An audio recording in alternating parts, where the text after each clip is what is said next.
Emil Pagliarulo, studio design director for Bethesda Game Studios, recently went on a long rant, 15-part rant on Twitter about gamers. Outlet PC Gamer wrote about this with the headline, Starfield Design Director calls out unfair game criticism, quoting, "Don't fool yourself into thinking you know why it is the way it is." Emil says an awful lot of outspoken critics are disconnected from the realities of game development. First of all, this is a flawed position to take in an attempt to defend Starfield from criticism. Players don't need to be experts in game development to have accurate criticisms about the game. Many things in Starfield are, in fact, just not fun to play, and many mechanics are immensely undercooked.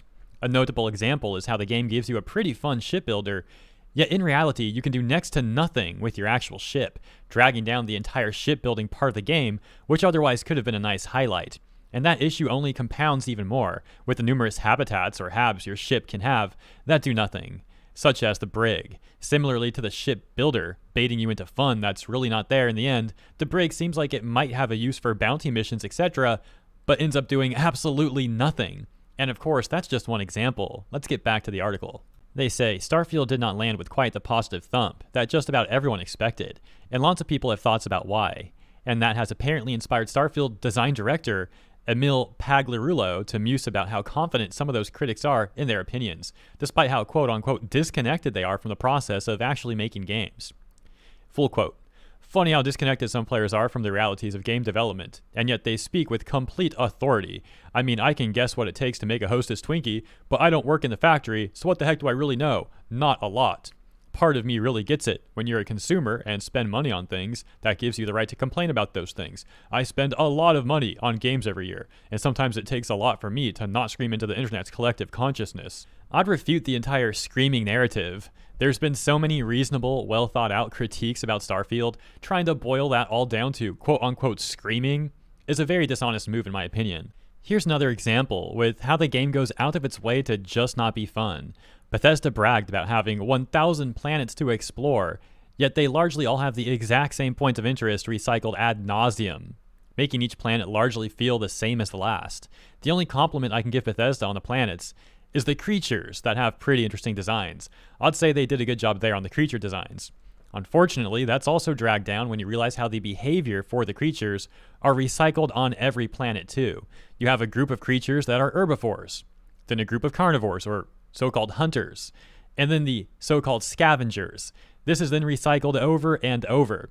It's a similar issue that the human enemies have in Starfield too. Whether you're fighting Spacers, the Crimson Fleet Pirates, or Ecliptics, they all fight the exact same way, making the entire game rather dull, despite somewhat interesting boost pack mechanics during combat. And I don't think I need to know much about game design at all to point these things out. Skipping down a bit, because again, this is like a 15-part thread, and to be quite frank, I don't have that much time today. So let's go down to this part. It says, and while he's not trying to change anyone's mind, he'd clearly like if people were a little more thoughtful about their criticism. As I pointed out a moment ago, there's been extremely well thought out, very reasonable criticism towards this game. To act like there hasn't is just I don't even know what to say. Just a weird move, very dishonest move, fill in the blanks. Continuing. Another quote here. "You can dislike parts of the game. You can hate on a game entirely, but don't fool yourself into thinking you know why it is the way it is, or how it got to be that way. Chances are, unless you've made a game yourself, you don't know who made certain decisions, who did specific work, how many people were actually available to do that work, any time challenges faced, or how often you had to overcome technology itself. So yes, love games, buy them, play them, and complain to your heart's content. It's sort of the nature of the developer/player transactional relationship. But just know that the game you're playing is in some ways a frickin' miracle in and of itself. Normal people have come together to work for years for one goal, to bring you fun and happiness. So it helps to remember that. And them. Let's be real. These people were doing a job. They were getting paid, doing a job they willingly chose. It's not like they made Starfield as a passion project. By the way, Bethesda also told people to upgrade their PC for Starfield and charge players a premium price of $70 to $100 for the game. Pagliarulo doesn't mention Starfield by name once in his thread, but it's hard to imagine he could be talking about anything else. Unlike most Bethesda RPGs, which are just about universally acclaimed, Starfield fell flat. It's a good game, but when held up to the last 20 years of the Elder Scrolls and Fallout, that's just not good enough. By the way, that's the opinion of the author here, saying it's a good game. Plenty of people would refute that. Of course, these are opinions. You'd have to make your own. Continuing. But amidst the valid criticism are over-torqued complaints suggesting that Starfield is flat-out hot garbage. The maker of the Skyrim Together mod, for instance, recently announced that they'd abandoned work on a planned Starfield Together mod because this game is trash. Actually, the mod creator said a lot more than that. This is being misrepresented a bit here. The full statement was longer than that, and then that person later went on to Reddit and made multiple paragraphs expanding on their take. So just pointing that out. Again, I don't have the time to go through all that right now, unfortunately, but if you are curious, just search up like Reddit Starfield Together mod, and you'll probably be able to see that fairly easily. Back to PC Gamer, they say that's probably a bit much in response to that trash comment.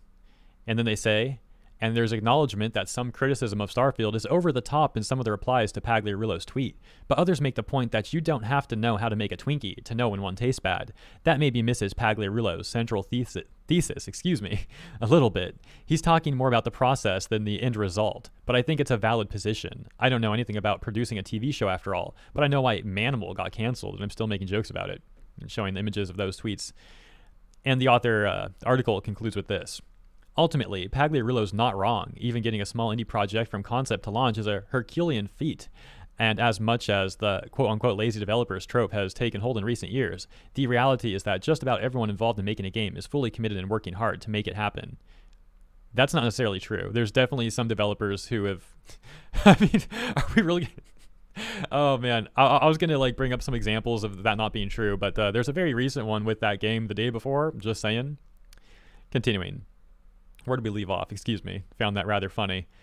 It really is, as Pagliarulo said, just about a miracle that a lot of these games ever see the light of day. But I also have to wonder if he's maybe stirring up the waters unnecessarily. It's a valid perspective from a respected industry veteran, yes, but it also makes me think of Bethesda's campaign of posting cheeky responses to negative Starfield reviews on Steam. Sometimes it's better to just leave well enough alone. In any event, Bethesda isn't done with Starfield yet. The studio recently said that, quote, all new ways of traveling, unquote, through the game, along with numerous other fixes and enhancements, are coming in future updates planned for 2024. Let's go back to the thing about Bethesda leaving responses to negative Starfield reviews on Steam. I saw that happening and it was just insanity. Like, what were they thinking? If you don't know what that's about, basically there's a tremendous amount of well thought out criticism in various negative reviews left on the Starfield Steam page. Bethesda has this great idea of leaving official responses to those critiques, and their responses essentially ignore all the criticism and say the most insane things like, you can't call Starfield boring because real astronauts did not find it boring to land on the moon. Like I said, it's just pure insanity. And there's a lot of great videos people made going over all that in depth. If you haven't seen those videos, consider checking some out.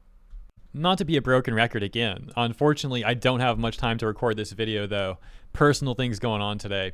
There's just so much more I want to say about Starfield. I wish I had more time on this one. Basically, my disappointment in Bethesda is just immense. I've been enjoying their game since Morrowind. So it just makes me sad to see how a company that once knew exactly what it took to make engaging, immersive, fun games has fallen this low. Most of my issues about Starfield boils down to, like I said, how it could have been fun in so many ways, but Bethesda, in some odd reason, went out of their way to make the game just not fun. Shipbuilding with actual undercooked ship mechanics, outpost building that's arguably worse than the Fallout 4 settlement building, powers that are interesting, but they force you to repeat the most boring minigame possible where you just like float around in the air and collect orbs, and you have to repeat that boring minigame over 200 times just to max out the powers. Things like that, along with the insane amount of load screens and boring cutscenes like when you dock and undock your ship, just make the game feel like it doesn't respect the player's time at all. All these issues get magnified with how much time Bethesda has had to work on Starfield. Many sources saying they had around 7 years to work on it, plus the fact that Bethesda, over those years, has so much more financial power and manpower than ever before, yet in so many ways Starfield goes backwards from their prior games, when it should be improving on them. Then factor in how terrible they've been handling all of this with the Steam review responses as mentioned, and you just have to wonder what the heck is going on with this company. There's a lot more I could say. However, I really do need to wrap this one up and head out the door soon, so I'll leave it here. Please just understand, I'm not hating on Starfield, I'm just immensely disappointed. As someone who has enjoyed BGS games since Morrowind, at one point they were even one of my favorite game studios, so it's just sad stuff. And thank you guys for tuning in. Thank you for understanding. Consider letting me know what you think about all of this in the comments, and I'll see you there.